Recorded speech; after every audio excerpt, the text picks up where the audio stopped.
आई केसांना डाय नाही केलं तुम्ही? आता नाही वाटत ग फारसं काहीसं केसांचं. ए रसिका, आज थोडंसं गॉसिपिंग करता का ग? हो मला आवडेल.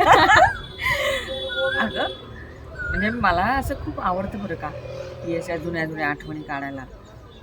एकदा ना आम्ही एका लग्नाच्या ठिकाणी जमलो होतो बरं का, बायका बायका जवळच्याच नातेवाईक होत्या. आणि तिथं ना एक आजीबाई बांगड्या भरायला आल्या होत्या. आमच्याच जवळच्या नातेवाईक होत्या. आणि रसिका, त्यांच्या केसांचा आंबाडा ना हा एवढा होता बापरे. आणि काळा भोर असा आंबाडा त्यांचा. मला तर ते बघून आश्चर्य वाटलं की एवढ्या वयात ह्या बाईने ही केस एवढी कशी जपली असतील ग. आणि बांगड्या भरत असताना का कोणास ठाऊक माझी इच्छाशक्ती असेल म्हण, आणि बांगड्या भरत असताना नकळत त्यांचा आंबाडा सुटला आणि अक्षरशः लोळून घेत ती केसोना अगदी इथपर्यंत पोचली. बापरे एवढी हा, आणि काळीभोर केस बरं का या वयातही. आणि मी त्यांचं कौतुक करणार एवढ्यात एक बाई काय म्हटली माहिती का रसिका? काय? म्हटली, आजीबाई इतकी सुंदर केस आहेत, या केसांचा नुसता गुंताच काढला की गुंतवलंच कोणाला. किती छान आहे बघ ना.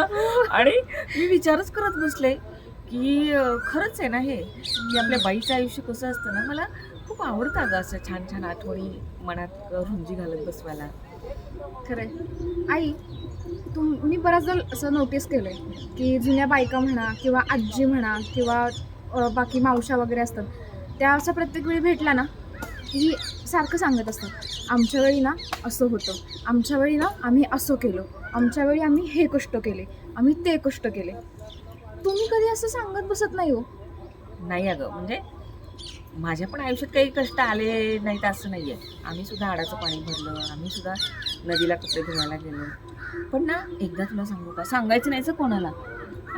एकदा काय झालं माहिती का, माझे सासूबाई आणि माझी आई ह्या दोघी गप्पा मारत होत्या बरं का.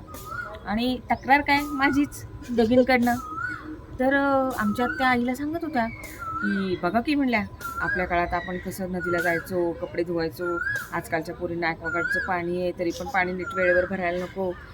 आणि त्यावेळेस आमची आईचं एक मला फार आवडलं बरं का रसिका, की आई म्हटली की अहो जीजी, म्हटल्या आपल्या वेळेत पण सगळं होतं की सगळं असं.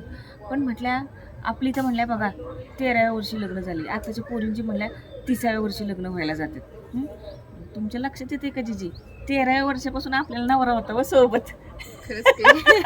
ह्या पोरींना 30वं वर्ष लागते आपला पार्टनर शोधायला. आणि दुसरं म्हणजे आपण नदीला जायचो म्हणजे काय नुसतं पाणी भरत बसायचो का सांगा की.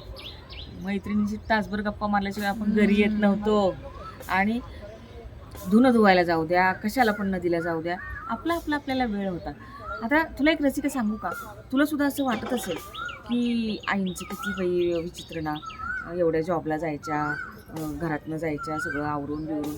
पण तुला सांगू का रसिका, मजा होती का त्याच्यात, की छान छान मस्त साडी नेसायची आणि मुलांपुढं लेक्चर्स द्यायचे. आणि आपण लेक्चर देत असताना मुलांच्या नजरेतील समाधानाची अशी निरांजनं पेटत असायची ग.